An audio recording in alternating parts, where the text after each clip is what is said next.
Hello student. Today we will start the new chapter number 7, triangles. In the earlier classes we read about the triangles, but in this class we will upgrade version of the triangle. Clear? Can I start? Yes. Introduction. You have studied about triangles and its various property in your earlier classes. Yes, you know that the closed figure formed by three intersecting line is called a triangle. Yes, when three lines are intersect, then it form the triangle. So, triangle meaning is tri means three and angles means sides, three sides. Means three, and triangle has a three side. Yes, one side, two side and three side. And three angles, angle A, angle B and angle C. And three vertex means point A, point B and point C. In the triangles we have three sides, three angles and three vertex, and it is called the triangle. For example, in a triangle ABC denoted as triangle ABC. देखो ABC को how we denote? By this expression कि triangle ABC. Then in figure 7.1, AB, BC and AC are three sides. Yes, AB, AC और BC three sides है ना. And angle, where is angle? Angle A, angle B and angle C are three angles. And point A, B and C are three vertex, and it is from the triangle. So in chapter 6, you have also studied some properties of triangles. In this chapter you will study in detail about the congruence of the triangle. देखो congruence आपने last classes में भी पढ़ा था, 6th में, 7th में, 8th में. तो अब हम इस क्लास में थोड़ा अपग्रेड वर्जन पढ़ेंगे ट्राइंगल का. इसमें कॉन्ग्रुएंसी के और क्राइटेरिया देखेंगे. Clear? And congruency of the triangles, rule of congruence and some more property of the triangles and inequalities in the triangle. You have verified most of these property in earlier classes. Yes, and we will now prove some of them. देखो, करें start? Yes, congruence of the triangles. You must have observed that the two copies of your photographs of the same size are identical. देखो, आपने कभी आपके photographs जो passport size निकलवाते हैं उनकी copy देखिए, एग्जैक्ट सेम साइज के होते कि नहीं होते, बिल्कुल ओवरलैप करे तो बिल्कुल सेम साइज के होते हैं.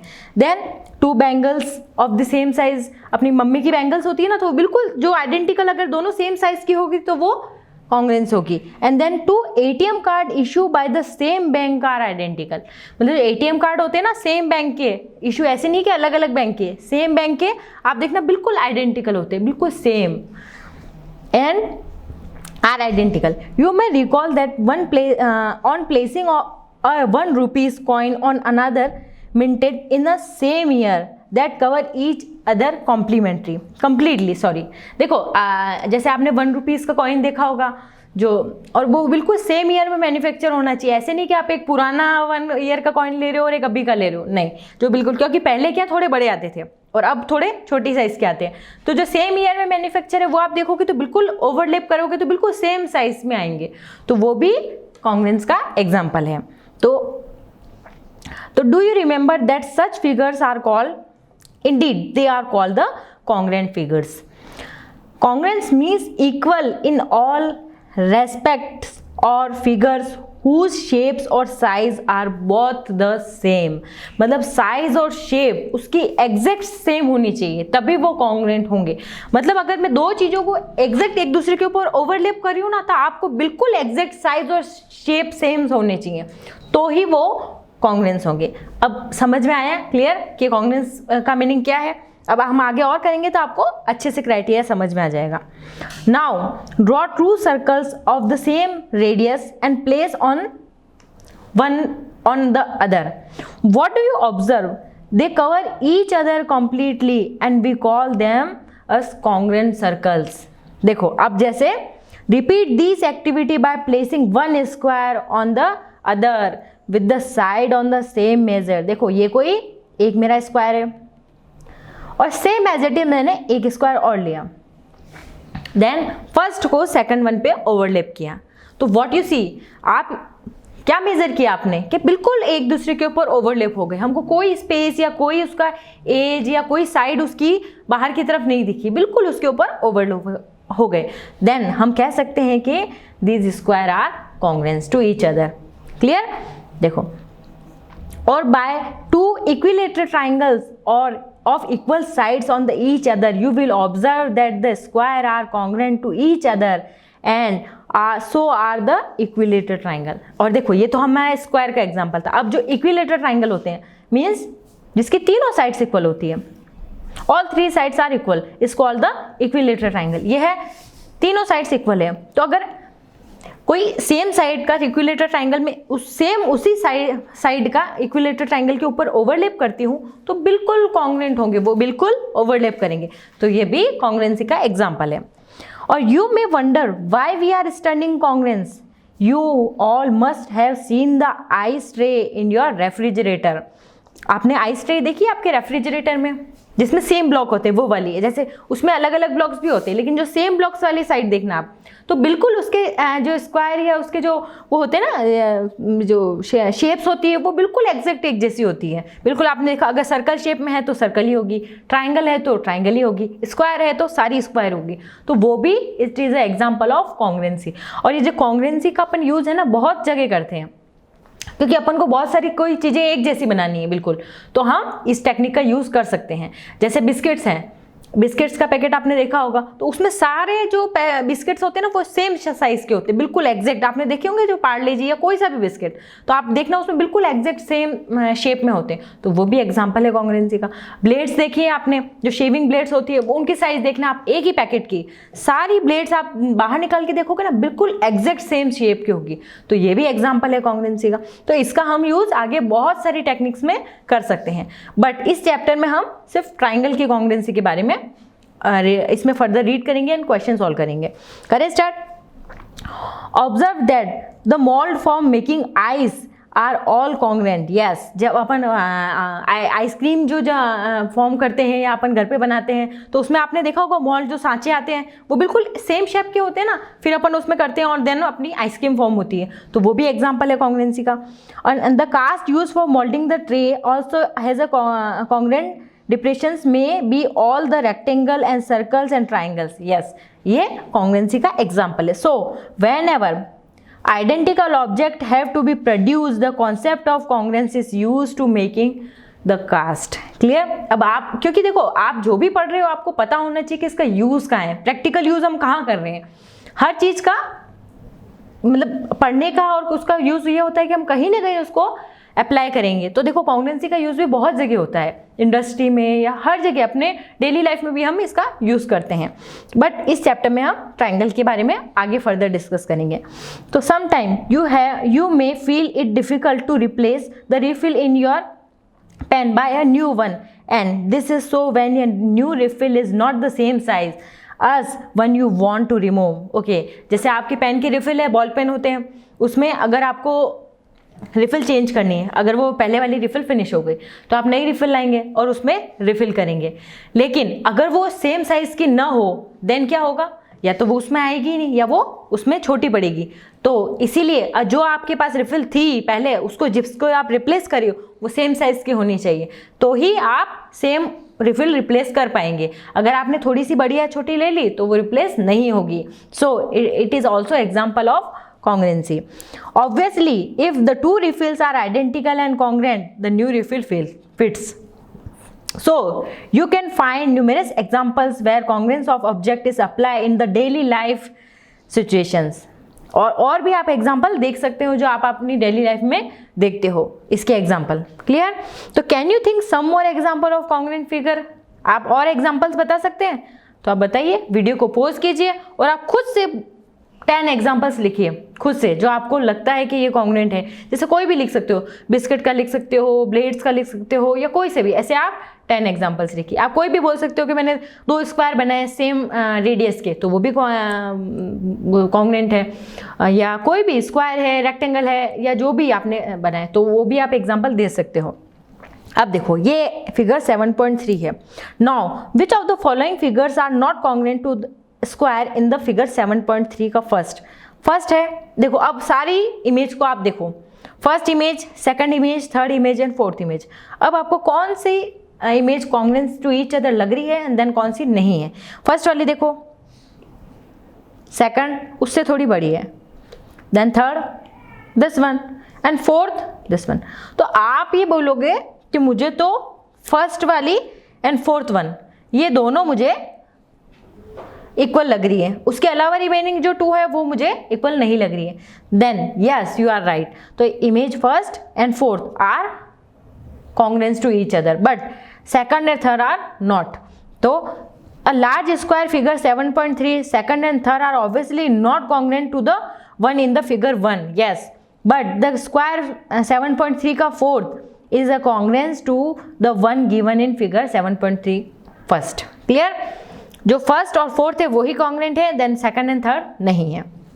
Let us discuss the congruence of the two triangles। अब हम triangles के बारे में डिस्कस करेंगे।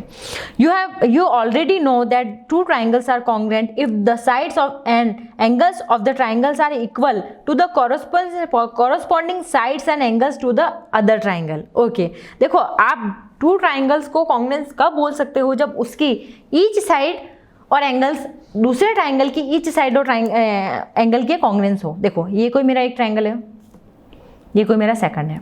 अब इसकी ईच साइड, जैसे ये साइड इस साइड की इक्वल हो, ये दोनों साइड्स इस साइड्स के इक्वल हो और ये वाली साइड इस साइड्स के इक्वल हो, और एंगल भी जैसे ये एंगल इसके इक्वल हो, सेकंड एंगल इस सेकंड एंगल के इक्वल हो और थर्ड वन इस थर्ड वन के इक्वल हो, तो ही वो ट्राइंगल कॉन्ग्रुएंस कहलाएंगे, उसके अलावा नहीं कहलाएंगे। क्लियर? तो देखो अब हम आगे इसमें डिटेल में पढ़ेंगे ट्राइंगल्स की प्रॉपर्टी के बारे में एंड इसकी कॉन्ग्रुएंसी प्रूव करेंगे। देखो now which of the triangles given below are congruent to the triangle ABC in figure 7.4 first. अब देखो ये कोई ट्राइंगल ABC है, फर्स्ट इमेज है, ये सेकंड है PQR, third DEF, fourth MNR, fifth STU। ये कोई मेरे 5 ट्राइंगल्स हैं। अब आप बताइए इसमें मुझे कौन कौन से कॉन्ग्रुएंट ट्राइंगल है और कौन कौन से नहीं है। देखो अब आप इनको बिल्कुल केयरफुली रीड करो, ऑब्जर्व करो इनको। अब देखो ये 4.5, ये 4, ये 5। क्लियर? अब देखो 4, 4.5, 5 इक्वल है, 4.5, 4, 5 इक्वल है, 4.5, 5, 4.5 इक्वल है, 5, 5, 5 ये इक्वल है? नो। तो अब आप क्या ऑब्जर्व किया आपने कि first figure, second figure, third figure and fourth figure ये तो कॉन्ग्रुएंस हैं but figure number 5 are not. तो cut out each of these triangles from 7.4 second to 5th and turn them around and try to cover ABC.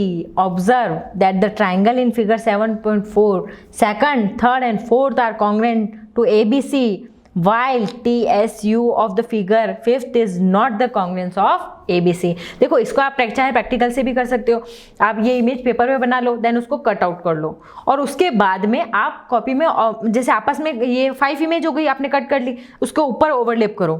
जो first वाली image को सबके ऊपर करके देखो, तो फर्स्ट को सेकंड पे भी किया, फर्स्ट को थर्ड पे भी किया, फर्स्ट को फोर्थ पे भी किया और फर्स्ट को फिफ्थ पे भी किया। देन आपने ये ऑब्जर्व किया कि फर्स्ट, सेकंड, थर्ड और फोर्थ तो ये आपस में ओवरलैप हो रही है बट जो फिफ्थ वाली है ना वो ओवरलैप नहीं हो रही है। सो हेंस प्रूव के figure number 5 is not congruent to figure number 1। Clear? तो अब देखो कॉन्ग्रुएंस को शो करने का सिंबल क्या होता है, बिल्कुल ध्यान से देखो। जैसे हमको कोई, ये फर्स्ट ट्राइंगल था ABC और ये सेकंड है PQR। अब हम इन दोनों को शो करना है कि ये कॉन्ग्रुएंस है, both are congruent to each other. तो हम इसको ऐसे लिखेंगे, if PQR is congruent to ABC we write angle PQR congruent to angle ABC। कैसे लिखेंगे? Triangle ABC congruent to triangle PQR। देखो ये साइन है कॉन्ग्रुएंसी का, कॉन्ग्रुएंट प्रूव करने का। देखो दो तो इक्वल टू है और उसके ऊपर ये वेव साइन है। क्लियर? दो इक्वल टू और ये है मेरी कॉन्ग्रेंट प्रूव करने का साइन है। तो अब जब भी हम मेंशन करेंगे यही वाला आप साइन यूज लोगे। वैसे आप ये लास्ट क्लासेस में पढ़ चुके हैं, जो 6, 7, 8 जो आपकी छोटी क्लासेस थी, बट मैं आपको फिर से रिविजन करवा रही हूँ। तो इसमें क्या है, 2 इक्वल टू एंड ट्राइंगल का साइन होता है ये, इसी पूरे ट्राइंगल को डिनोट करता है कि हम ए बी सी के बारे में बात करें। और एंगल का साइन क्या होता है, ये, जैसे मैं एंगल ए की बात कर रही हूँ तो ये वाला साइन एंगल। क्लियर?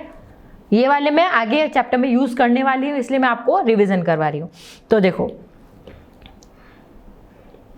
ये हमने कह दिया कि we write P Q R जो कॉन्ग्रेंट है ट्राइंगल ए बी सी के। अब notice that when PQR congruent ABC, then side of PQR fall on the corresponding equal of ABC. So is the case of the angles. अब देखो जैसे आपने बोला कि PQR ABC के congruent है। अब ये मेरा ABC है और ये मेरा PQR है, ये A, B और C, ये मेरा P, Q और R, ये मेरा कोई ट्राइंगल है। अब देखो, अब मैं बोलूंगी बिल्कुल कॉन्ग्रुएंसी प्रूव करने के लिए आपको ईच एंगल और ईच साइड आपको भी इक्वल प्रूव करनी होगी। तो आप बोलोगे अगर angle triangle A B C congruence है ट्राइंगल पी क्यू आर के, क्लियर? तो एंगल ए इक्वल टू क्या होगा, angle P, angle B equal to angle Q और angle R equal to angle C. ऐसे प्रॉपर मेंशन करोगे। अब देखो, अब ये तो थे मेरे एंगल्स इक्वल, अब मैं साइड इक्वल करूं। अब मैंने लिखा A B equal to side A B equal to P Q. देखो अगर पहले ए आ रहा है और फिर देन बी आ रहा है तो इधर भी पहले पी आएगा देन क्यू आएगा, ऐसे आप क्यू पी नहीं लिखोगे, ये भी आपको प्रॉपर ध्यान रखने वाली बात है। देन अगर आपने ए सी लिखा है इक्वल टू तो इधर लिखोगे पी आर, और इसको बी सी लिखवा है B C equal to Q R, ऐसे प्रॉपर तरीके से लिखोगे। ऐसे नहीं कि आप, और जब आपने ट्राइंगल ए बी सी लिखा है आपने फर्स्ट ए सेकंड बी और थर्ड सी, और इधर भी सेम क्राइटेरिया फॉलो करोगे पी क्यू आर, तो पी क्यू आर ही लिखोगे। ऐसा नहीं कि आप ऐसे लिख रहे हो कि angle A B C congruence है, इसको लिख रहे हो क्यू पी आर, ऐसे नो, इसका सीक्वेंस भी चेंज नहीं करना है। ये बात आपको बहुत अच्छे से ध्यान रखनी है। क्लियर? हमको बिल्कुल सिस्टमेटिक तरीके से लिखना है कि जो उसका बिल्कुल पर्टिकुलरली वो जो एंगल है जो उसके एंगल के सेकंड ट्राइंगल के जो इक्वल है वो हमको प्रॉपर डायरेक्ट, मतलब बिल्कुल सीक्वेंस नहीं तोड़ना है। ऐसे नहीं कि आप इधर ए लिख रहे हो इधर आर लिख रहे हो, नो। अगर इधर एंगल ए पी के इक्वल है तो हमको बिल्कुल प्रॉपर उसी डायरेक्शन में लिखना है कि triangle A B C congruence है ट्राइंगल पी क्यू आर के। ये चीजें आपको ध्यान रखनी है बिल्कुल अच्छे तरीके से। करें आगे, चलो।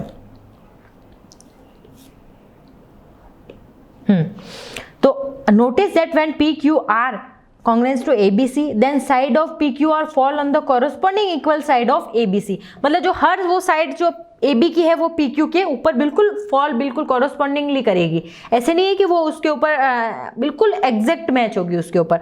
तो so in the case of for the angle, देखो PQ कवर AB, यस। अब हमने देखा था ना AB इस साइड था तो PQ का भी सेम इस साइड लेंगे। Second QR cover BC, yes, जो QR है वो BC पे कवर हो रहा है। RP कवर CA, जो RP है वो CA पे कवर हो रहा है। और P convert angle A, P angle cover है, यस, हमने देखा था ना, ये ऊपर वाला एंगल A था और ये P पे कवर हो रहा है ना एग्जैक्ट, अगर मैं ऊपर रखूँ तो बिल्कुल हो रहा है। देन उसके बाद में Q कवर B, अब देखो ये Q ये एंगल था तो B पे कवर हो रहा है ना अगर एग्जैक्ट ऊपर रखूँ तो। और R कवर C, यस, जो थर्ड वन एंगल था। तो ये चीज भी हमको ध्यान रखनी है, बिल्कुल एग्जैक्ट एंगल वही होना चाहिए। Also there is a one corresponding between the vertex, yes. अब इसमें वर्टेक्स भी सेम होनी चाहिए, जैसे P corresponding to A vertex के, Q B के और R C के। So on which is return P A के है, Q B के है और R C के है। Then finally we called note that under this congruence PQR congruence है ABC के। बट देखो ये इंपॉर्टेंट बात है, but it will not to be correct to QPR। देखो सीक्वेंस चेंज कर दिया ना, ये आपको नहीं गलती करनी है। आपने अगर PQR लिखा है तो उसको QPR नहीं, वो भी नहीं लिखना है, PQR मीन्स PQR, उसको QPR या RPQ या और कोई सीक्वेंस नहीं करना है, तो ये मेरा रॉन्ग हो जाएगा। तो सिमिलरली फिगर 7.4 का थर्ड फिगर देखा हमने, दिस वन, ये DEF वाला, तो इसमें भी सेम आप कर सकते हो कि जो FD है वो AB के कॉन्ग्रेंस से साइड्स देखेंगे हम, जैसे ABC है ना, तो DEF की भी वो साइड्स उसके ऊपर ओवरलैप करवा के देखनी है। तो आप देखोगे कि FD AB के ऊपर है, DE BC के ऊपर है और EF CA के ऊपर है, और कॉरस्पॉन्डिंग पॉइंट कौन से है, F A का है, D B का है और E C का है, ये कॉरस्पॉन्डिंग पॉइंट है। तो हम लिखेंगे कि FDE कॉन्ग्रेंस है ABC के, बट राइटिंग DEF कॉन्ग्रेंस है ABC के, नॉट करेक्ट। ये वाली बात आपको बिल्कुल प्रॉपर तरीके से ध्यान रखनी है और दिमाग में बिठा लेनी है कि आपको इसका सीक्वेंस चेंज नहीं करना है। जो इसमें जो अपन ने इक्वल पार्ट देखे थे ना, वही फर्स्ट आएगा, जैसे F A का था, D B का था, E C का था, ऐसे बिल्कुल सीक्वेंस चेंज नहीं करनी है। तो ये अगर आपने DEF लिख दिया ना, तो ये मेरा गलत हो जाएगा, this is the wrong answer. Clear?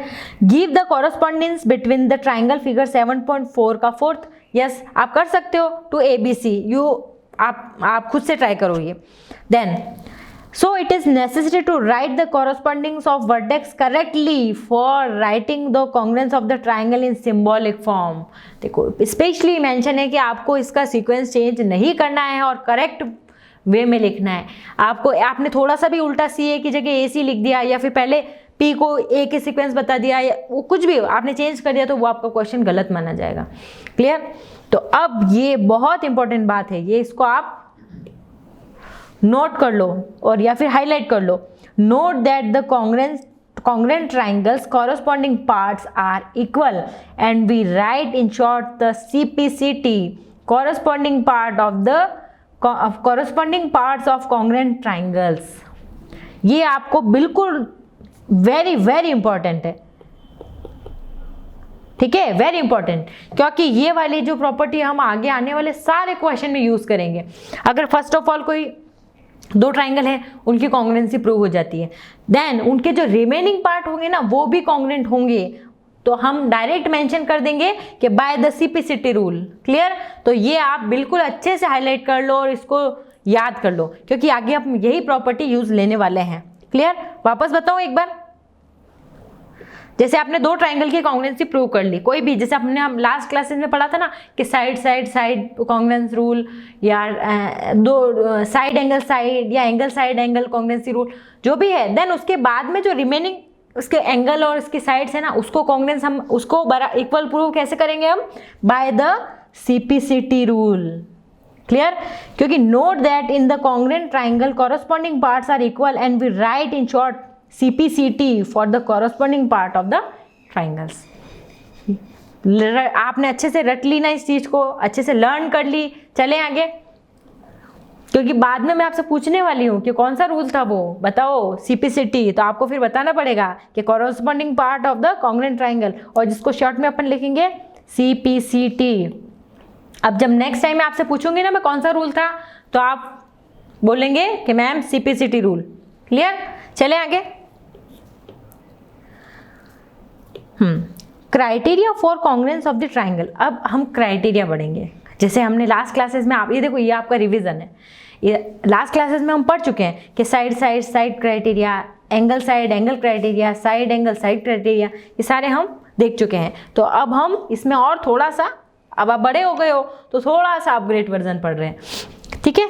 तो देखो, in earlier classes you have learn for criteria for congruence of the triangle, let us recall them. Yes, draw true triangles with one side 3 centimeter.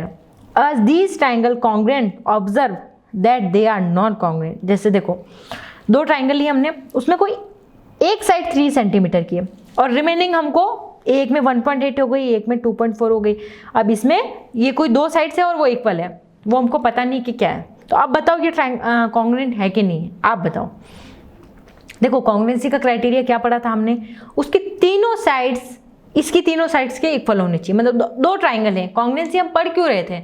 हमने बोला था कोई बिल्कुल दो same चीजें, जो हमने देखी ना, जैसे बिस्किट्स हैं तो बिल्कुल सेम दो होते हैं, तो यानी उसको उसके ऊपर को तो ओवरलैप करो तो सेम हो, यानी उसकी हर एक साइड और उसका हर एक एंगल उस सेकंड वाले उसके जो फिगर है उसके हर एक एंगल और एंगल के साइड इक्वल होगा, यानी उसका हर एंगल उस एंगल के इक्वल हो गया और हर साइड उस सेकंड वाले साइड्स के इक्वल हो गई। तो वही तो हमारी कॉन्ग्रुएंसी थी, तो इसीलिए हम पढ़ रहे हैं। अब इस ट्राइंगल में आप देखो, इसमें ये 1.8 है, ये 2.4 है और ये 3 है, होगी डिफरेंट। अब ये दोनों सेम है पर हमको दे नहीं रखी है और ये 3 सेंटीमीटर। तो अब आप खुद अपना ऑब्जर्वेशन करके बताओ कि ये इक्वल दिख रहे हैं क्या आपको?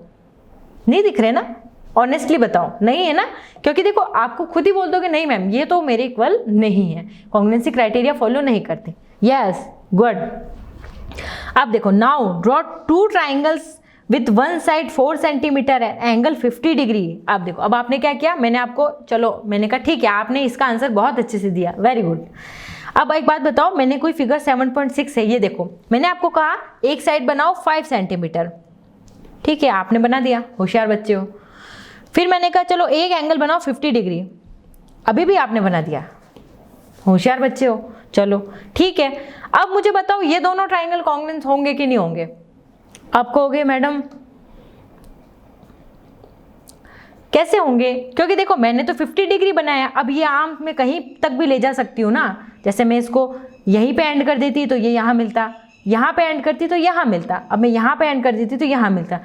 तो आपने बोला मैम आपने मुझे डेटा प्रॉपर नहीं दिया, आप मुझे एक और कोई चीज़ दो तो मैं उससे एग्जैक्ट बता दूँ कि ये दोनों ट्राइंगल कॉन्ग्रुएंट है कि नहीं, बता सकते हो ना? तो आप कहोगे नो मैम ये क्राइटेरिया मतलब डेटा मेरा प्रॉपर नहीं है, तो आप मुझे एक और हिंट दो, ठीक है। अब मैंने आपको एक हिंट और दे दिया, मैंने आपको कहा कि चलो ये भी 4 सेंटीमीटर है और ये भी 4 सेंटीमीटर है, देन यस आपने यहाँ पे कट लगाया और इसको ज्वाइन किया, यहाँ पे कट लगाया, अब जो मेरे ट्राइंगल बने वो मेरे कॉन्ग्रुएंट थे। क्लियर? अब समझ में आ गया आपको? तो इन दोनों ट्राइंगल ये दोनों कॉन्ग्रुएंट है कि नहीं पहले बताओ, लास्ट वाले जो अभी जो फिगर 7.6, आप बोलोगे नहीं ये नहीं है, वेरी गुड, गुड स्टूडेंट। तो ये वाले कॉन्ग्रुएंट नहीं है, तो उसके लिए मुझे क्या एक और डेटा चाहिए, या तो मुझे कोई साइड पता चल जाए और या फिर मुझे कोई ऐसी एंगल पता चल जाए, तो मैं बता सकती हूँ कि ये कॉन्ग्रुएंट हैं। तो see that these 2 triangles are not congruent, very good, intelligent बच्चे हो। Repeat this activity with some more pairs of triangles. अब हमको और भी ट्राइंगल बनाना, मतलब इसमें आप रिपीट कर सकते हो कि आप एक साइड ले लो और एक एंगल ले लो और फिर आप ट्राई करते जाओ। तो आप सोचो कि नहीं यार मेरे को कुछ डेटा इनसफिशिएंट है, मुझे एक और चीज चाहिए। तो so equality of 1 pair of side and 1 pair of sides and 1 pair of angle is not sufficient to give us the congruent triangle. देखो यानी आपकी जो प्रॉब्लम थी ना वो बिल्कुल राइट थी, आपको एक डेटा और चाहिए था। So what would happen if the other pair of arms of equal angles are also equal? Yes, तो B C equal to Q R, angle B equal to angle Q. देखो अगर ये ट्राइंगल लूँ मैं तो B C equal to Q R, yes. Second angle B equal to angle Q, yes, ये दोनों भी ठीक है। हमको यहाँ पर इतना ही डेटा हमको गिवन था। हमको एक और चीज चाहिए कि A B equal to P Q के, और ए बी और पी क्यू, यस मैंने कहा था ना कि ये अगर मैं बोल दूं कि 4 सेंटीमीटर आप और ड्रॉ कर लो, तो आप क्या करोगे, या तो रूलर से या कंपास से किसी से भी आप या कट मार दोगे या फिर स्केल से उसको पॉइंट आउट करके देन उसको ड्रॉ कर दोगे, तो देन वो मेरे ट्राइंगल। हाँ, so now what can you say about congruency of the triangles? Recall from your earlier classes that in the case of 2 triangles are congruent. Verify for this A, B, C and P, Q, R and figure 7.7. अब देखो, अब चलो मैंने आपको सबसे first of कहा कि एक लाइन ड्रॉ करो, 2 लाइन ड्रॉ करो, क्योंकि हम 2 ट्राइंगल फॉर्म कर रहे हैं। आपने कहा मैंने BC करी और QR करी 4 सेंटीमीटर, ओके गुड।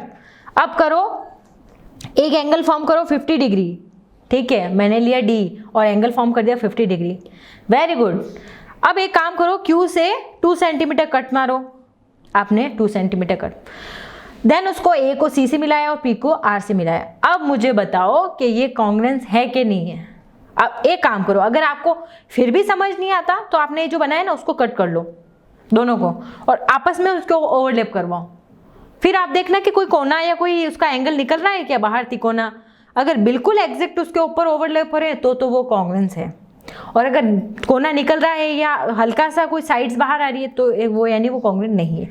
तो this is the first criteria for the congruence of the triangle. Yes, अब आपको समझ में आ गया होगा because you are good student. तो अब देखो कॉन्ग्रुएंसी प्रूव हो गई ना ये। अब बताओ कौन सा क्राइटेरिया है। तो देखो अब मैं आपको एक हिंट देती हूँ, साइड के लिए आप यूज करोगे एस और एंगल के लिए आप यूज करोगे ए। यस, क्योंकि साइड एस शॉर्ट फॉर्म में और एंगल ए। अब आप मुझे बताओ ये कौन सा क्राइटेरिया है। इसमें एक तो देखो दो साइड्स है 1 2, तो आप बोलोगे मैम एक तो साइड और एक साइड और एक एंगल है, तो आप बोलोगे ए। आप बोलोगे एस एस ए क्राइटेरिया, ठीक है। पर लेकिन अपन सीक्वेंस से चलेंगे। पहले कौन आ रहा है, चाहे आप इधर से चलो या आप उधर से चलो, किसी भी साइड से चलो, बस सीक्वेंस से चलना है। पहले आपने ली साइड, पहले 4 ले ली साइड, फिर आया एंगल, देन आपने बोला एंगल, देन फिर आई साइड, तो क्या हो गया SAS क्राइटेरिया। देखो ये आप लास्ट क्लासेस में पढ़ चुके हो, मैं आपका अच्छे से रिवीजन करवा रही हूँ क्योंकि ये आपको याद आ गई होगी सारी चीज़ें कि हाँ हमने SAS क्राइटेरिया पढ़ा था, या एंगल साइड एंगल क्राइटेरिया पढ़ा था, या SSS क्राइटेरिया पढ़ा था। तो ये फर्स्ट क्राइटेरिया है हमारा साइड एंगल साइड। क्लियर, क्योंकि दो साइड्स ये देखो और उनके बीच का एंगल, क्लियर, 2 साइड्स है और उनके बीच का एंगल है वो साइड एंगल साइड क्राइटेरिया। समझ में आ रहा है ना बच्चों अच्छे से, क्लियर, अच्छे से आ रहा है। और ये सारे क्वेश्चन और जो थ्योरम अभी तक हमने जो भी पढ़ी है उसकी आपको सबकी प्रैक्टिस करनी है। चलो अब ये मेरी है exam 7.1 SAS congruence rule. 2 triangles are congruent if 2 sides and the include angle of one triangle are equal to the 2 sides and include angle of the other triangle। Clear, तो ही वो ट्राइंगल कॉन्ग्रुएंट होंगे। 2 triangles are congruent when 2 sides and include angle, ये 2 sides है और उनके include angle है, ये 2 sides है और ये include angle है, are equal to 2 sides and the include angle of the other triangle। First triangle और सेकंड ट्राइंगल की दोनों की 2 साइड्स और उनके बीच का एंगल इक्वल होना चाहिए 2 साइड्स और उसके बीच का एंगल के, तो दोनों ट्राइंगल कॉन्ग्रुएंस होंगे और बाय द SAS। क्यों, क्योंकि 2 साइड्स आ रही है और एक एंगल आ रहा है, तो कौन सा रूल हो गया SAS क्राइटेरिया। क्लियर, समझ में आया ना अच्छे से, अब मजा आ रहा है ना। तो this result can not be proved with the help of respectively unknown result, so it can be accepted true is exam appendix 1।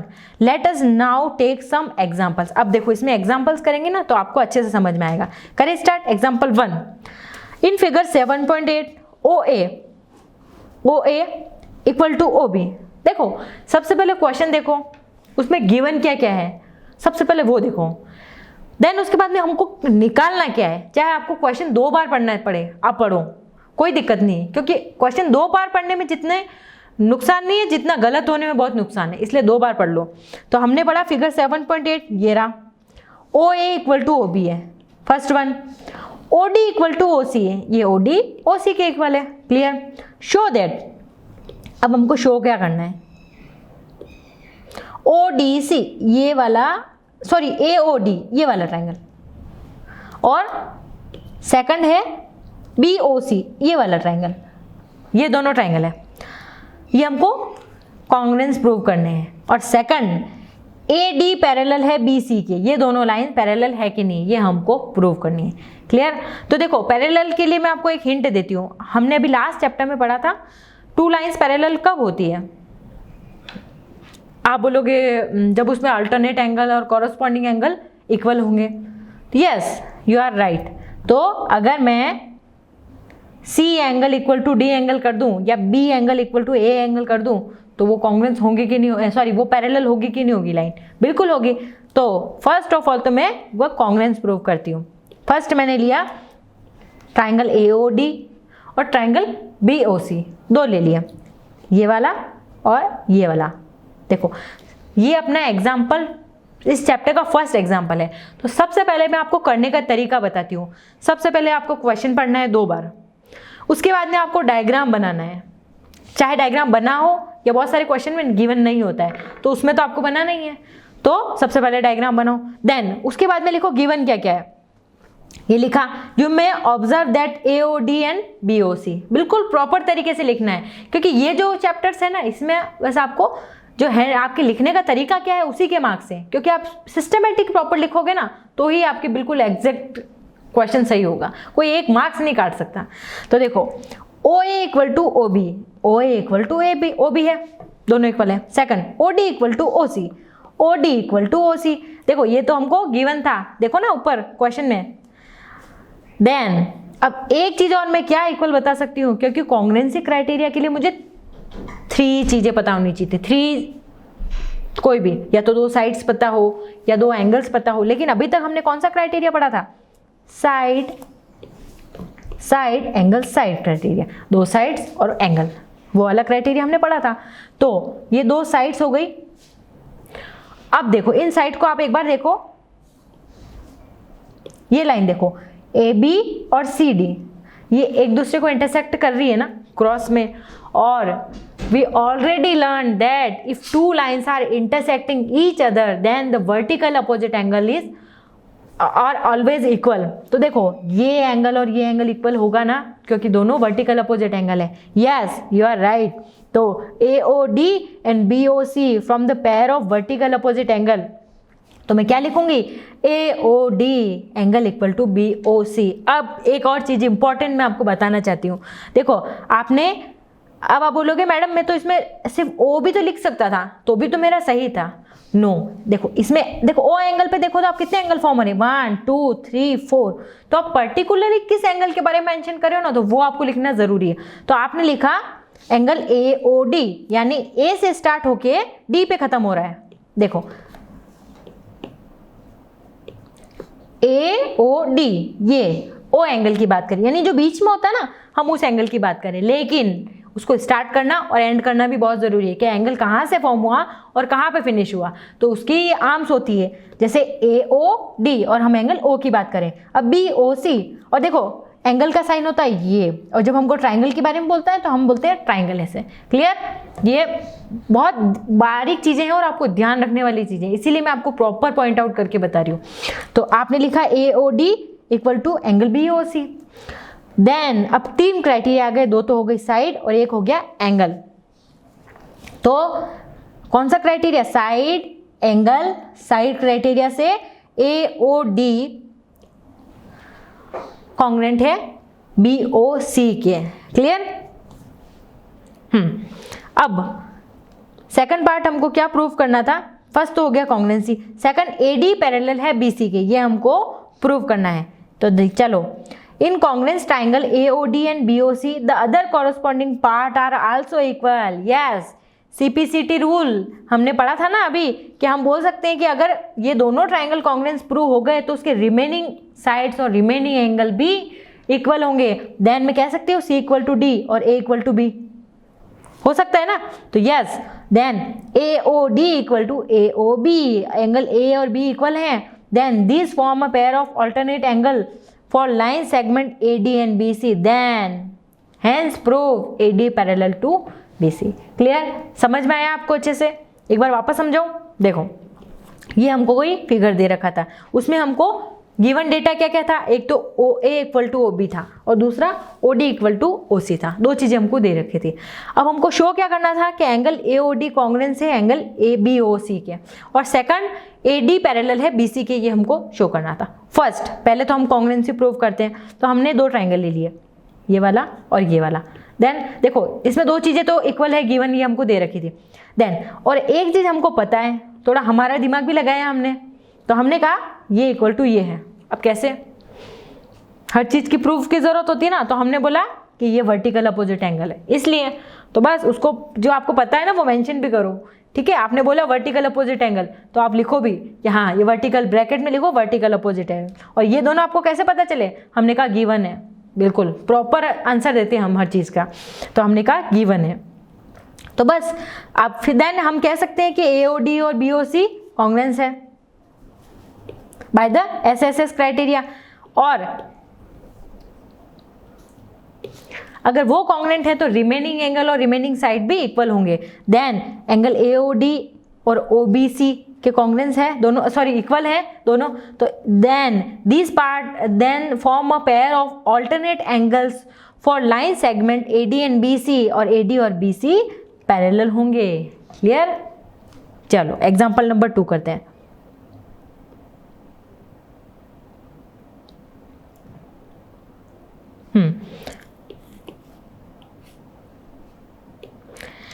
AB is a line segment, ये AB मेरी कोई लाइन सेगमेंट है, और line L is perpendicular bisect, perpendicular भी है और bisect भी है। देखो दो चीजें इसने एक साथ बोल दी, परपेंडिकुलर मीन्स 90 डिग्री और बाइसेक्ट मीन्स दो इक्वल पार्ट में डिवाइड करिए सामने वाली लाइन को। क्लियर?